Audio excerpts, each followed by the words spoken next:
साल से मैके आई, घर के सारे लोगों ने घेर दिया। अब माँ ने पूछा कि बेटी ससुराल में कौन कैसा था? तो लड़की कहती है कि अम्मा मेरा शौहर भी बहुत अच्छा था। कहा ससुर? कहा ससुर भी बहुत अच्छे थे। कहा ससुराल? कहा ससुराल भी बहुत अच्छी थी। कहा सास कैसी थी? कहा मत पूछो सास के लिए, जल्ले तू जलाल तू इस बला को टाल, एक नंबर की चुड़ैल थी। अब देखिए उस बेटी का इलाज कैसे होता है, ध्यान से सुनिएगा। आलिम दीन वहां मौजूद थे। कहा बेटी ये बताओ, तुमने शौहर की तारीफ किया, ससुर की तारीफ किया, ससुराल की तारीफ किया, और तुमने अपनी सास को भूत समझा, दुश्मन समझा। ये बताओ तुम जो उस ससुराल में गई थी, तुमको कौन लेकर के वहां गई? का मेरी सास आई थी, हमको पसंद किया था, अपने बेटे से निकाह करके ले गई। का कितना बड़ा एहसान तुम्हारी सास ने तुम्हारे ऊपर किया। अगर सास एहसान नहीं करती तो तुमको इतना अच्छा शौहर मिलता, इतना अच्छा घर मिलता। बहू हाथ जोड़ करके खड़ी हो गई, मसला हल हो गया। ध्यान से सुनिएगा, मैं आपके सामने रखने के लिए जा रहा हूं। पहली रात है, बीवी पलंग पर बैठी है, पहली बीवी है, पलंग पर बैठी है, और पहला दिन है उस औरत का। उस औरत ने हाथ जोड़ करके अपने शौहर से कहा, तुम अपने भाई से झगड़ा मत करना, तुम अपने घर के लोगों से झगड़ा मत करना, इससे झगड़ा मत करना, उससे झगड़ा मत करना, सबसे मोहब्बत से रहना, अपना नुकसान कर लेना, 10 को फायदा पहुंचाना।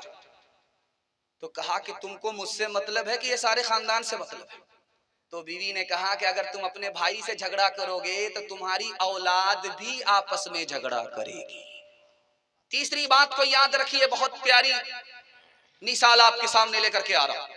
मर्द ने पूछा, ओ मेरी प्यारी बीवी, मैं तुम्हारी फरमाइश जानना चाहता हूं, तुम कौन सा कपड़ा पहनना चाहोगी?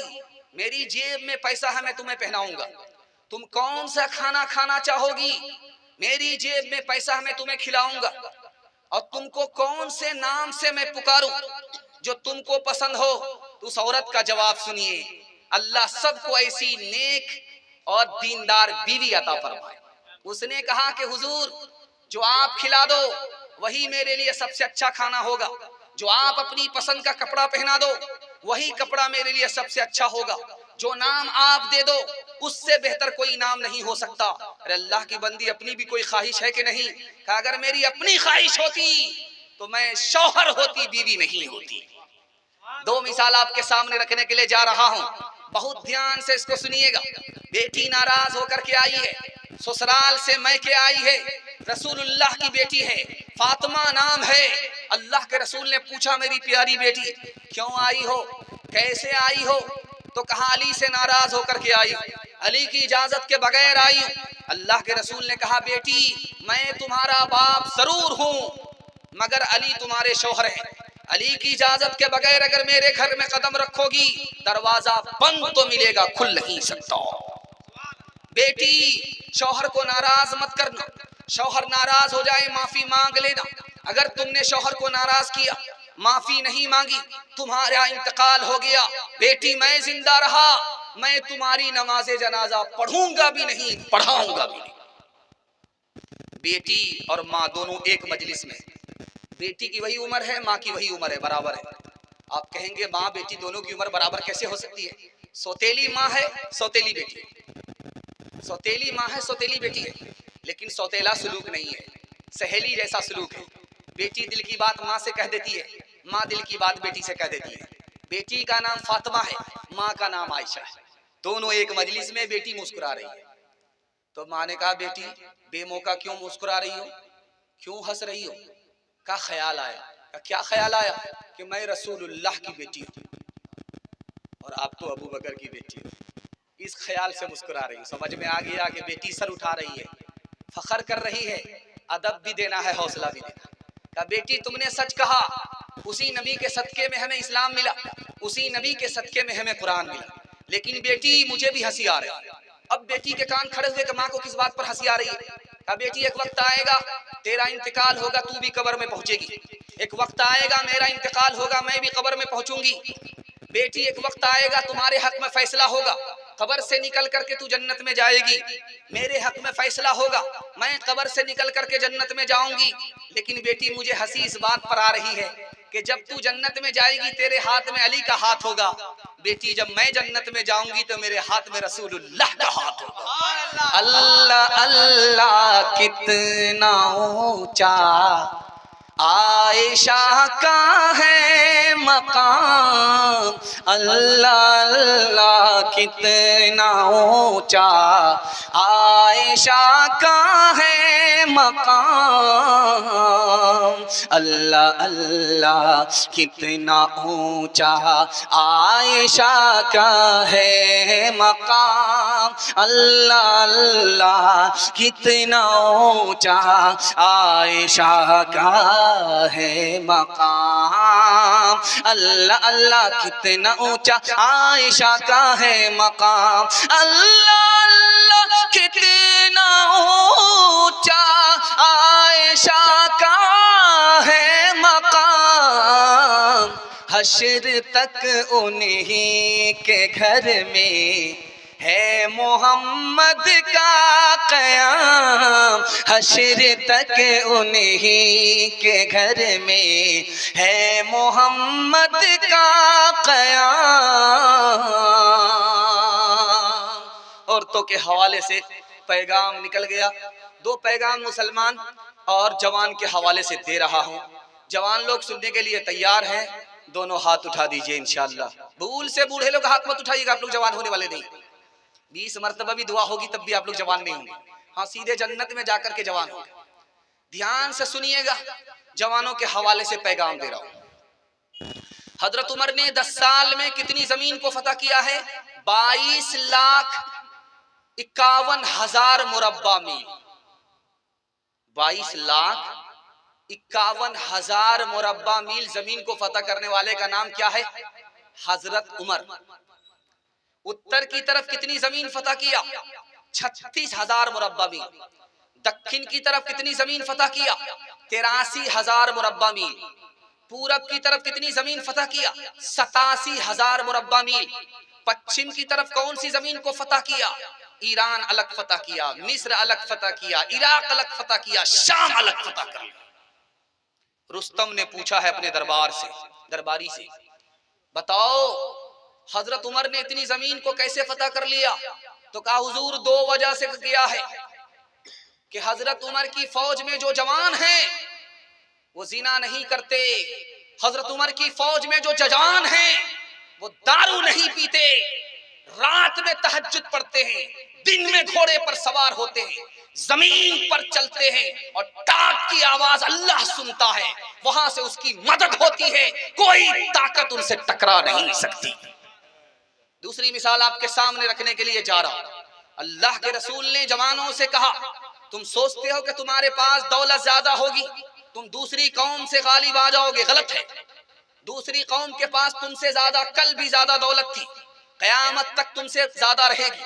तुम सोचते हो कि तुम्हारी तादाद ज्यादा होगी तब तुम गालिब आओगे, गलत है। तुम्हारी तादाद कल भी कम थी और कयामत तक कम रहेगी। अगर तुम गालिब आना चाहते हो तो जो उनके पास नहीं है उनको लेकर के उठो, अल्लाह का दीन तुम्हारे पास है, लेकर के उठो, पूरी दुनिया में छा जाओ। ध्यान से सुनिएगा, इसी हिंदुस्तान का एक बादशाह गुजरा है, उसका नाम है बाबर। बाबर ने हिंदुस्तान पर पहला हमला किया, नाकाम हुआ। तो उसने पूछा, मैंने इब्राहिम लोधी पर हमला किया, नाकाम क्यों हुआ? तो कहा 2 वजह से। तुम दारू पी रहे हो इसलिए तुम कामयाब नहीं हो, तुम्हारे अंदर हौसला नहीं है, तुम हिम्मत से नहीं लड़ते, बहादुरी तुम्हारे अंदर नहीं है, इसलिए तुम हार रहे। उसने देखा कि चूंटी चढ़ रही है, गिर रही है, चूंटी चढ़ रही है, गिर रही है, वो गिनता रहा, 50 मरतबा चूंटी चढ़ते हुए गिरती रही। उसके बाद हिम्मत नहीं हारती है, फिर आखिरी मरतबा उसने हिम्मत किया, नीचे से ऊपर चढ़ गई। बाबर को हिम्मत हो गई, जब चूंटी हिम्मत नहीं हारती है, मुझको भी हिम्मत नहीं हारनी चाहिए। उसने सच्ची पक्की तौबा किया दारू से कि आज के बाद मैं दारू नहीं पीऊंगा। उसके बाद जो हमला किया तो हुकूमत उसके हिस्से में आई, सैकड़ों साल उसके खानदान में हुकूमत बाकी। तीसरी बात को याद रखिए जो मैं आपके सामने करने के लिए जा रहा हूं। ईसाई पोप था, उसने कहा कि मुसलमान जवानों को तोप से मारने की जरूरत नहीं, गोली से मारने की जरूरत नहीं, बम से उड़ाने की जरूरत नहीं है। 3 चीजों में मुसलमान जवानों को लगा दो, ये कौम बर्बाद हो जाएगी। गाने में मस्त कर दो, जिना में नापाक कर दो, शराब में डुबा दो। इसको तोप से मारने की जरूरत नहीं है, ये खुद ब खुद मर जाएगा। दूसरी मिसाल आपके सामने आ रही है, बहुत ध्यान सुनिएगा। 1956 में फ्रांस में 15,000 जवान मर गए। डॉक्टर ने बताया दारू पीने की वजह से ये 15,000 की तादाद में जवान मर गए। 1977 के अंदर अमेरिका के अंदर 3,87,00,000 जवानों का इलाज हुआ। बीमार थे तो सबसे ज्यादा जो बीमार जवान बीमार हुए, इलाज हुआ शराब पीने की वजह से। तीसरी बात आपके सामने रखने के लिए जा रहा हूं, आखिर हमारा जवान दारू क्यों पीता है? दारू हराम है, फिर भी क्यों पीता है? मैं राज बता रहा हूं। बाप दादा को देखा पीते हुए, इसलिए पी रहा है। बाप दादा की मीरास उठाए हुआ है। बाप को देखा पियक्कड़ था, सोचा बाप का रिकॉर्ड तोड़ेंगे। दादा को देखा कि वो भी एक नंबर का पियक्कड़ था, सोचा कि दादा का रिकॉर्ड तोड़ देंगे। दादा ने वजीर आजम को अपने बाप का साला बनाया और बाप ने वजीर आजम को अपने बाप का साला बनाया। ये सोचा कि पूरे हिंदुस्तान को हम अपने बाप का साला बनाए। बाप की मीरास को उठा रहा है। बाप को देखा दारू पीते हुए, खुद पी रहा है। दूसरी वजह क्यों दारू पी रहा है? माहौल गलत हो गया। तबलीग में आया था, दारू छोड़ दिया। तबलीग से जैसे निकला, शैतान ने उसको निकाल दिया, दारू पिला करके यहां से निकाल दिया। तीसरी वजह मैं आपके सामने रखने के लिए जा रहा हूं, काम करते करते थक गया, सोचा कि दारू पिएंगे थकावट दूर हो जाएगी। चौथी वजह दारू क्यों पीता है? कि सुकून नहीं मिल रहा है जिंदगी में, इसलिए दारू पी रहा है। आखिरी वजह कि खुद तन्हा दारू नहीं पीता था, गलत लोगों से सोहबत हो गई, दोस्ती हो गई, उसके नतीजे में दारू पी रहा। जानते हैं दारू इस ख्याल से पी रहा था मुझको सुकून मिलेगा। जब नशा उतर गया तो अब सुकून नहीं रहा, बेचैन हो गया, वक्त से पहले बूढ़ा हो गया। तंदुरुस्त था, बीमार हो गया, लाखपति था, खाकपति हो गया। और जवानी में मौत आई, किस तरह आई आपको सुनकर के हैरत होगी। जब उसको सुकून नहीं मिला तो ट्रेन की पटरी से कट गया, फांसी के फंदे से लटक गया। दीन अलग बर्बाद हुआ, दुनिया अलग तबाह। हाथ जोड़ करके मैं अपने जवानों से एक वादा लेना चाहता हूँ। आप, मैं मिंबरे रसूल पर बैठा हूँ, मैं आपसे वादा लेना चाहता हूँ, अगर आप 1 साल में 10 साल के बराबर तरक्की करना चाहते हैं तो आप दारू छोड़ करके देखिए। मैं गारंटी लेता हूँ 1 साल में अल्लाह 10 साल के बराबर आपको तरक्की देगा। हाथ उठा करके वादा कीजिए, इंशाअल्लाह दारू हमारे समाज से पाक होगी। हाथ उठाइए, इंशाअल्लाह बिल्कुल सही जा रहा है। आज गुनाह करेंगे, कल तौबा कर लेंगे। हाथ उठाइए। यहाँ फंस गए। मिर्जा गालिब दारू की बोतल लेकर के सड़क पर आ गए तो तलवार से फसादियों ने पूछा, तुम कौन हो, हिंदू हो या मुसलमान? तो मिर्जा गालिब ने सोचा अगर पूछने वाला मुसलमान होगा बताऊंगा हिंदू तो मार देगा, पूछने वाला हिंदू होगा बताऊंगा मुसलमान तो मार देगा। मंतिक से निकलना चाहता। कहा तुम क्या पूछ रहे हो? कहा ये पूछ रहा हूं कि तुम कौन हो, हिंदू हो या मुसलमान हो? तो क्या कहते हैं कि मैं कन्या का भी मामू हूं, दूल्हा का भी मामू, आधा इधर हूं आधा उधर। का तेरा दिमाग खराब हो गया है, तो आधा हिंदू आधा मुसलमान कैसे हो सकता? तो मिर्जा गालिब ने कहा कि मैं सूअर खाता नहीं, शराब पीता हूं, इसलिए 50-50 हूं, मुकम्मल नहीं। गिलासों में जो डूबे फिर न उभरे जिंदगानी में, हजारों बह गए इन बोतलों के बंद पानी में, हजारों बह गए इन बोतलों के बंद पानी में। न कर बर्बाद अपनी जिंदगी बोतल के दीवाने, वो काटेगा बुढ़ापे में जो बोता है जवानी में। ये दारू का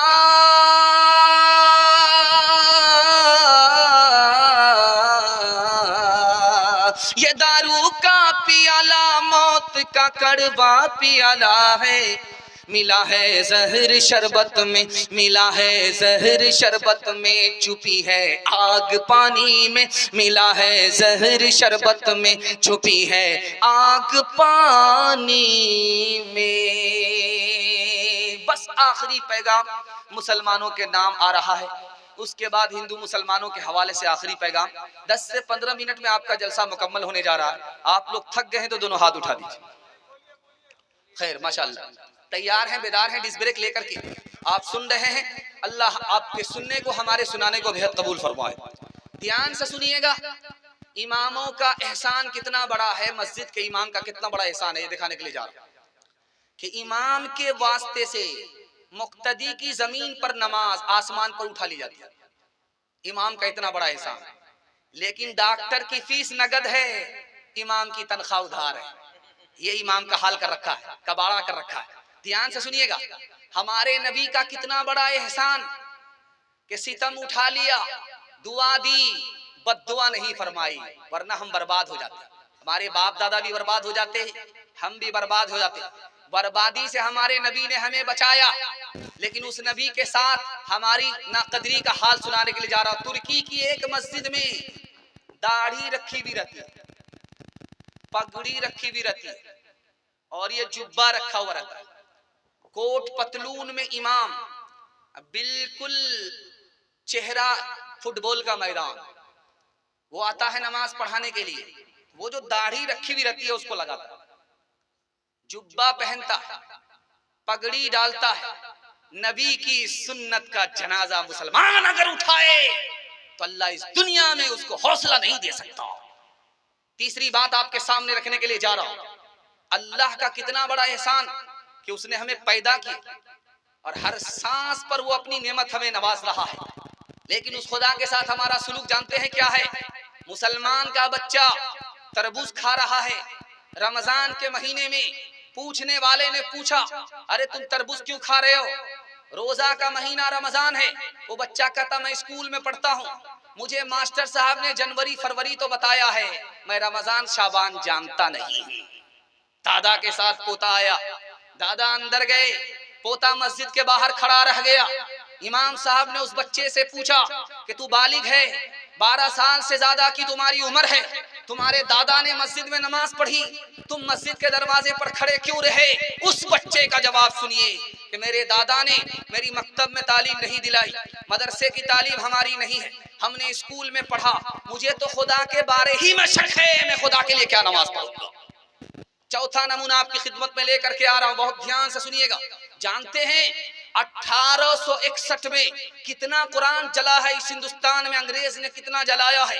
3 लाख कुरान के नुस्खे को अंग्रेज ने जला डाला। जब ये कुरान जला है तब हमारा ईमान बाकी रहा है, इस्लाम बाकी रहा है।